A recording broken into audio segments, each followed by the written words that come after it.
हाय। आज हम करेंगे विजुअल इम्पेयरमेंट से रिलेटेड फंक्शनल असेसमेंट। जो दृष्टिबाधित इंसान है उसके लिए फंक्शनल असेसमेंट का क्या प्रोसीजर है, क्या टूल्स यूज किए जाते हैं। और इससे पहले मैं आपको विजुअल इम्पेयरमेंट से रिलेटेड 2 वीडियो अपलोड कर चुकी हूँ, जिनमें से मैंने पहले में विजुअल इम्पेयरमेंट से रिलेटेड डेफिनेशंस कराई थी, आई स्ट्रक्चर कराया था और उसके पार्ट्स कराए थे। साथ ही साथ मैंने आपको कॉजेज भी करा दिए सेकंड वीडियो में, जो विजुअल इम्पेयरमेंट से रिलेटेड मैंने अपलोड की है। आज मैं आपको फंक्शनल असेसमेंट ऑफ वीआई कराऊंगी। VI means visual impairment. तो चलिए स्टार्ट करते हैं। जो फंक्शनल विजन असेसमेंट है उसको समझने से पहले हमें ये समझना चाहिए कि असेसमेंट क्या है। असेसमेंट को हिंदी में हम आंकलन बोलते हैं और ये एक ऐसी प्रोसेस है जिसमें किसी भी इंडिविजुअल से रिलेटेड जो इंफॉर्मेशन हैं वो गैदर की जाती हैं और उनका फिर विश्लेषण किया जाता है, उनको एनालाइज किया जाता है, ताकि उस इंडिविजुअल से रिलेटेड जो भी हमें इंफॉर्मेशन है, चाहे वो इंस्ट्रक्शन से रिलेटेड है, एडमिनिस्ट्रेटिव है या फिर जो उससे रिलेटेड हमें डिसीजन लेना है, उसमें हमारा जो मार्गदर्शन करती है असेसमेंट। यदि एक बच्चा वीआई है तो उस बच्चे की जो विकासात्मक प्रोग्रेस है, डेवलपमेंटल प्रोग्रेस है, उसमें जो ये बहुत ही महत्वपूर्ण कदम होता है फंक्शनल असेसमेंट। और इससे हम क्या है, बच्चे की योग्यता को जान सकते हैं, उसकी एबिलिटी क्या है, उसका कॉग्निशन क्या है, दृष्टि यानी उसका जो विजन है वो क्या है, टोटली ब्लाइंड है बच्चा या उसको कुछ रेजिडुअल विजन है, या और साथ ही साथ ये भी देखना है कि उसकी विजन के साथ साथ कहीं और कोई क्षति, इम्पेयरमेंट तो नहीं है। ये सब हम असेसमेंट के थ्रू जांच सकते हैं, फंक्शनल असेसमेंट के थ्रू। अभी हमने देखा कि असेसमेंट क्या है और जो ये फंक्शनल विजन से रिलेटेड असेसमेंट टीम है, इसमें कौन कौन मेंबर्स हो सकते हैं। इसमें स्पेशल एजुकेटर हो सकता है, पेरेंट्स होते हैं, रेगुलर टीचर होते हैं, ओरिएंटेशन एंड मोबिलिटी इंस्ट्रक्टर होते हैं और साइकोलॉजिस्ट हो सकते हैं। अगर किसी बच्चे को स्पीच से रिलेटेड दिक्कत है तो स्पीच थेरेपिस्ट भी हो सकता है। इसके अलावा जो असेसमेंट है ये औपचारिक या अनौपचारिक दोनों प्रकार की हो सकती है।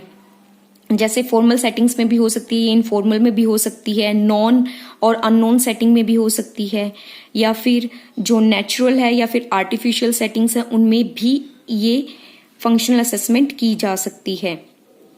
वो बच्चे की नीड पर डिपेंड करता है, बच्चे को देखा जाता है उसकी क्या नीड है। और इससे ही रिलेटेड जो एक इन्वेंट्री, एक टूल बनाया गया है फंक्शनल असेसमेंट से रिलेटेड जो ब्लाइंड पर्सन की है, वो है FSIB। FSIB की फुल फॉर्म क्या होती है? Functional skills inventory for the blind. और ये कैसा टेस्ट है, ये कैसा टूल है? ये क्राइटेरियन रेफरेंस टूल है और इसमें जो एज ग्रुप लिया जाता है, जिन बच्चों पर ये किया जाता है जो विजुअल इम्पेयर्ड हैं, वो है उनकी एज रेंज है 6 to 17 ईयर्स। और इसमें कितने आइटम्स होते हैं? 134 आइटम्स होते हैं। जो ये टूल है इसमें 134 आइटम्स होती हैं, जिसमें कि बिहेवियरल स्टेटमेंट्स होती हैं, जो बिहेवियर से रिलेटेड स्टेटमेंट है वो होती हैं। और ये जो जितने भी आइटम हैं ये ऑब्जर्वेबल हैं, इनका अवलोकन किया जा सकता है और इनको मेजर किया जा सकता है, मापा जा सकता है। और ये जो टूल है ये 2 भागों में बटा हुआ, एक FSIB1, FSIB2। इसमें एज ग्रुप डिफर करता है। जो पहला पार्ट है उसमें जो एज की रेंज रहती है वो 6 to 10 ईयर्स रहती है।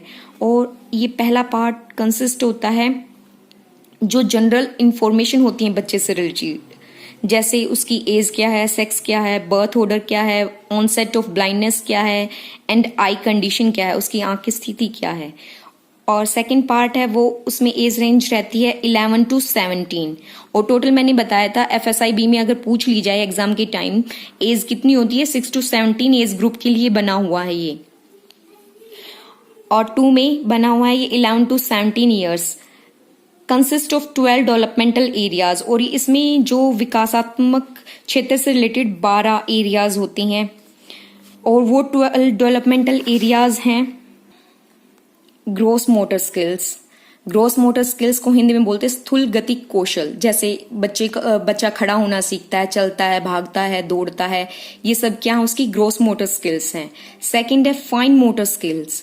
फाइन मोटर स्किल्स में सूक्ष्म गति कौशल आते हैं, जैसे हम हाथ से उंगलियों से कोई काम करते, किसी चीज को बच्चा पकड़ता है, तो ये सब क्या है, ये फाइन मोटर स्किल्स के थ्रू ही बच्चा ये चीजें कर पाता अगर उसकी अच्छे से डेवलप होती हैं। थर्ड है स्पाशियल अवेयरनेस, यानी स्थानिक जागरूकता, यानी उसको स्थान के अपने आसपास के एरिया की क्या अवेयरनेस है। फोर्थ है सेंसरी अवेयरनेस, संवेदी, यानी जो हमारी सेंसेस हैं उसके थ्रू उसको क्या क्या अवेयरनेस है। फिफ्थ है एनवायरमेंटल अवेयरनेस, उसके आसपास के वातावरण की उसको क्या जागरूकता है। सिक्स्थ है सोशल एंड इमोशनल, सामाजिक व भावनात्मक जागरूकता। सेवंथ है टेम्पोरल अवेयरनेस, उसको मतलब करंट की क्या अवेयरनेस है। एट है कॉग्निटिव स्किल्स, संज्ञानात्मक कौशल। नाइन है लैंग्वेज स्किल्स, यानी भाषा कौशल, उसके कितने डेवलप हैं। 10th है compensatory academic skills. Compensatory academic skills से हमारा तात्पर्य ये होता है कि जो बच्चे की एजुकेशन तक पहुंच में सहायता करती हैं, जो स्किल्स, वो कंपनसेटरी एकेडमिक स्किल्स होती हैं। 11th है DLS, दैनिक जीवन कौशल, जैसे ब्रश करना, बच्चा ब्रश कर पाता है नहीं कर पाता, खुद से खा पाता है नहीं खा पाता है, अपने जो शू लेसेस है वो खुद से टाई कर पाता है या नहीं कर पाता, ये क्या है, सभी DLS स्किल्स हैं। 12th है orientation and mobility skills. Orientation और मोबिलिटी स्किल्स को हिंदी में बोलते हैं अभिमुखता या अभिविन्यास और चलिष्णुता कौशल, गतिशीलता कौशल भी बोल देते हैं मोबिलिटी को। इसमें ओरिएंटेशन का मतलब ये होता है कि बच्चे को अपने आसपास के वातावरण का क्या ज्ञान है, वो ओरिएंटेशन है। मोबिलिटी ये है कि बच्चा अपने आसपास जहाँ भी जाना है उसको उस वातावरण में आराम से सुरक्षात्मक ढंग से वो चल फिर सकता है या नहीं चल फिर सकता है, ये मोबिलिटी के अंतर्गत आता है। अभी हमने किया कि एक ब्लाइंड पर्सन की जो फंक्शनल असेसमेंट से रिलेटेड जो टूल क्या है, क्या टूल बनाए गए हैं। अब अगर मान लो कोई बच्चा, उसको रेजिडुअल विजन है, यानी कुछ देख पाता है, वो कुछ है उस मतलब कि कोई बच्चा लो विजन है, तो उसके लिए फंक्शनल असेसमेंट टूल क्या है। अब हम वही देखेंगे, क्योंकि जिस बच्चे को थोड़ा बहुत विजन होता है उसकी असेसमेंट करना काफ़ी क्रिटिकल होता है, तो अब हम उसी से ही रिलेटेड जो असेसमेंट टूल है वो पढ़ेंगे, जो सामान्य तौर पर क्रियात्मक दृष्टि के आंकलन के लिए ये प्रयोग किया जाता है, ये टूल। और इसके लिए सबसे पहले जो डेवलप किया था टूल वो किया था जिल कैफी ने, और इसको 2 भागों में बांटा गया है। जो पहला भाग है उसमें स्क्रीनिंग के साथ साथ दूरी की माप, जो डिस्टेंस मेजरमेंट है वो की जाती है, नियर विजुअल एक्विटी और विजुअल फील्ड का वर्णन किया जाता है इसमें। दूसरा भाग बताता है कि कैसे लो विजन के प्रभावों का अवलोकन करना है, उससे रिलेटेड सुझाव देता है कि कैसे दृष्टि का प्रभावी उपयोग किया जा सकता है, मतलब जो बचा हुआ विजन है उसका कैसे प्रभावी ढंग से प्रयोग किया जाता है, इससे रिलेटेड सुझाव देता है। और जो ये टेस्ट है ये 2 भागों में कंप्लीट किया जाता है। उसमें जो पहला भाग है उसमें जो अल्पदृष्टि के प्रभाव हैं, इफेक्ट्स हैं, उनका वर्णन किया जाता है। और इसका मुख्य उद्देश्य क्या होता है कि प्रत्येक व्यक्ति पर अल्पदृष्टि के प्रभाव का वर्णन किया जा सके। वो क्षेत्र है जिनका प्रत्येक व्यक्ति पर किया जा सकता है, जो लो विजन पर्सन है उन पर किया जा सकता है। वो एरिया है, फर्स्ट है व्यक्ति अपनी दृष्टि के बारे में क्या महसूस करता है, मतलब क्या फील करता है वो अपनी विजन को लेकर। सेकंड है दृष्टि का कैसे प्रयोग किया जाता है, मतलब वो कैसे प्रयोग कर रहा अपनी दृष्टि का। थर्ड है अल्प दृष्टि की समझ और व्यक्ति की विशेष आवश्यकताएं। इसके साथ साथ ये समझा जाता है कि जो लो विजन है क्या और उस व्यक्ति की नीड क्या है। फोर्थ है पर्यावरण में संशोधन की आवश्यकता, अगर जरूरत है तो पर्यावरण में कुछ अडेप्ट किया जाता है, उसमें संशोधन किया जाता है, जैसे लाइट सेटिंग्स चेंज की जाती है, कंट्रास्ट यानी पृष्ठभूमि और रंगों का उपयोग। फिर जो सेकंड पार्ट है वो है विजुअल स्किल्स से रिलेटेड। इसमें क्या दिया गया, 7 विजुअल स्किल्स दी गई हैं जिसके अंतर्गत 19 आइटम्स हैं। इन 7 विजुअल स्किल्स के अंतर्गत ही ये 19 आइटम है। किसी स्किल में 2 हैं, किसी में 3, किसी में 4, मैक्सिमम 4 हैं। पहले जो 5 भाग हैं या जो स्किल्स दी गई हैं विजुअल स्किल्स, उनमें जो कंक्रीट ऑब्जेक्ट्स हैं उनका प्रयोग किया गया है, जिसको मतलब हम छू सकती हैं, देख सकती हैं। और जबकि जो आखिरी 2 में है पिक्चर्स और हिंट्स, एब्स्ट्रैक्ट फिगर का प्रयोग किया गया है या संकेतों का प्रयोग किया गया है। जिनमें से पहला है अवेयरनेस, जो कंक्रीट मैंने बताया ऑब्जेक्ट से रिलेटेड है, जो फर्स्ट 5 पार्ट्स हैं, उनमें से पहला है awareness and attention to object, वस्तुओं के बारे में ध्यान व जागरूकता। इसके अंतर्गत 2 पार्ट हैं, 2 आइटम्स हैं। फर्स्ट है अटेंशन, सेकंड है रीच, यानी पहले में ध्यान और दूसरे में पहुंच। सेकंड स्किल है कंट्रोल ऑफ आई मूवमेंट्स, यानी ट्रैकिंग, आंखों की गति का नियंत्रण। इसके अंतर्गत 2 मद यानी आइटम्स दिए गए हैं, वो है मेंटेन गेज, यानी किसी वस्तु पर दृष्टि बनाए रखना। सेकंड है ट्रैकिंग, वस्तु का पीछा करना। फिर थर्ड जो स्किल दी गई है, विजुअल स्किल है, वो कंट्रोल ऑफ आई मूवमेंट्स, यानी स्कैनिंग, आंखों की गति का नियंत्रण, स्कैनिंग। इसमें 2 आइटम्स हैं, शिफ्ट गेज यानी दृष्टि को घुमाना, शिफ्ट कर पाता है या नहीं कर पाता है, ये चीज चेक करने के लिए किया जाता है ये। सेकंड चेंज फिक्सेशन, दृष्टि निर्धारण परिवर्तन, यानी मतलब एक जगह से दूसरी जगह पर वो अपनी दृष्टि को ले जा पाता है या नहीं ले जा पाता है। फोर्थ स्किल है विजुअल स्किल है डिस्क्रिमिनेशन ऑफ ऑब्जेक्ट्स, वस्तु विभेद, यानी वस्तु में अंतर कर पाता है या नहीं कर पाता है। इसके अंतर्गत दी गई हैं 4 आइटम्स।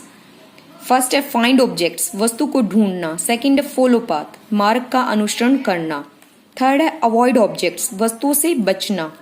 फोर्थ है रिकॉग्नाइज ऑब्जेक्ट्स, वस्तुओं को पहचानना, पहचान पाता है कि नहीं पहचान पाता है। फिफ्थ स्किल है discrimination of details to identify actions and match objects, यानी क्रियाओं को पहचानने के लिए बारीकियों का अलग करना। इसके अंतर्गत दी गई हैं 3 आइटम्स। फर्स्ट है इमिटेशन, नकल करना, यानी कोई नकल कर पा रहा है या नहीं नकल पा रहा है। मान लो मैं आपको दूर से खड़ी होकर हाथ कर रही हूँ, वो सामने जिसकी असेसमेंट की जा रही है वो उसको देख के समझ पा रहा है कि मैं उसको हाय बोल रही हूँ या नहीं। सेकंड है फेशियल एक्सप्रेशन, चेहरे के हाव भाव, यानी अगर मैं किसी तरह का चेहरा बनाती हूँ उसको पहचान पाता है या नहीं पहचान पाता है। थर्ड मैचिंग साइज, आकारों को मिलाना। फिर 6th स्किल आती है discrimination of details in pictures, चित्रों में जो बारीकियां उनको अलग कर पाता है या नहीं कर पाता है। ये अब आ गई जो मैंने आपको बोला था एब्स्ट्रैक्ट फिगर्स हैं, उनको लेकर ये 2 आपकी स्किल्स लास्ट हैं। फर्स्ट है रिकॉग्नाइज एक्शन, क्रियाओं को पहचानना। कोई क्रिया कर रहा है, कोई पिक्चर दी गई है, उसमें कोई इंसान मान लो कोई योगा कर रहा है, भुजंगासन कर रहा है, वो देख के उसको बता पा रहा है कि वो किस वे में कर रहा है, उसको अच्छे से पहचान पा रहा है या नहीं। सेकंड है कॉम्प्लेक्स फिगर, जटिल चित्र, उसको दे दिया जाता है एक ही चित्र में बहुत सारी चीजें हो रखी हैं, मान लो मार्केट प्लेस की दे दी, उसको उस चित्र में से पहचानना पड़ता है उन चीजों को। फिर 7th स्किल है identification and perception of pattern, numbers and words. इसमें मतलब वो नंबर हैं जो वर्ड्स हैं उनके पैटर्न को पहचान पा रहा है, उनका प्रत्यक्षीकरण कर पा रहा है या नहीं कर पा रहा है। और इसके अंतर्गत हैं 4 आइटम्स। एब्स्ट्रैक्ट फिगर, अमूर्त चित्र दिया जाता है। सेकंड है मैचिंग नंबर, संख्या मिलान। थर्ड है इनर डिटेल्स, आंतरिक बारीकियां। फिर फोर्थ है मैचिंग वर्ड्स, शब्दों को मिलाना। ये थी आपकी जिल कैफे की 7 विजुअल स्किल्स। फिर जैसे कि ये आंकलन किया गया है, ये फंक्शनल असेसमेंट किया गया है, ये एक अध्यापक के लिए बहुत ही ज्यादा इंपॉर्टेंट है। जो स्पेशल एजुकेटर है, जो उस बच्चे को पढ़ा रहा है, उसके साथ टैकल कर रहा है, वो उसके लिए बहुत ही ज्यादा इंपॉर्टेंट है, क्योंकि इससे उसको उसके लिए एजुकेशनल जो प्लान है, आईपी है, वो बनाने में काफी सहायता मिलती है। और साथ ही साथ अगर उस बच्चे को प्रशिक्षण देना है तो उसके लिए ये प्लान बनाना बहुत ज्यादा जरूरी है। और दृष्टि के जो प्रभावी उपयोग है उसके प्रशिक्षण में 3 पहलू, 3 एस्पेक्ट्स हैं जो बहुत ही ज्यादा महत्वपूर्ण है। वो है विजुअल स्टिमुलेशन, जिसमें दृष्टि उत्तेजना होती है। सेकंड है विजुअल एफिशिएंसी। थर्ड है एनवायरमेंटल अडेप्टेशन। हमारा वीआई से रिलेटेड फंक्शनल असेसमेंट यहीं समाप्त होता है। इसके बाद मैं आपको 5 एक्रोनियम्स करा रही हूँ स्पेशल एजुकेशन से रिलेटेड। इसमें जो फर्स्ट है वो है AIM, accessible instructional materials. Second है ARD, admission reviews and dismissal committee. Third है ATA, assistive technology act. Fourth है ARRA, American recovery and re investment act of 2019। Fifth है BOE, बोर्ड ऑफ एजुकेशन। एक बार फिर repeat करते हैं। First है AIM, accessible instructional materials. Second है ARD, admission review and dismissal committee. Third है ATA, assistive technology act. Fourth है ARRA, American recovery and re investment act of 2019। Fifth है BOE, board of education. Thanks for watching my video.